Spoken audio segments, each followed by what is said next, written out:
Sebanyak 184 imigran Rohingya asal Myanmar yang terdampar di pantai Kuala Kiging, Kecamatan Baitur Rahman, Aceh Besar pada Minggu kemarin, sudah ditempatkan di gedung Panti Sosial Ladong milik Dinas Sosial Provinsi Aceh.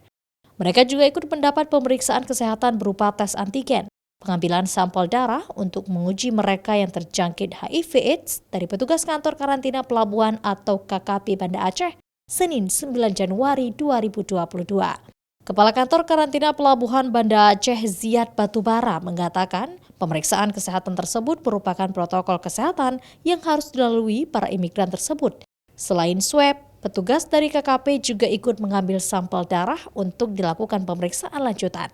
Meski hasil swab antigen negatif, namun pihaknya juga akan tetap berkoordinasi dengan Dinas Kesehatan Provinsi untuk diberlakukannya karantina wilayah selama mereka berada di posko pengungsian.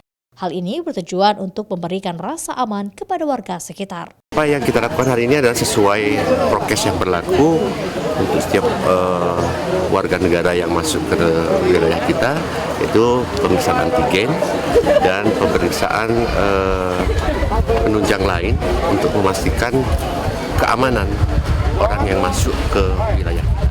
Ini kita akan koordinasi dengan Dinas Kesehatan Provinsi terkait ini. Mungkin ada karantina wilayah karena ini sudah masuk kan ke wilayahnya Aceh.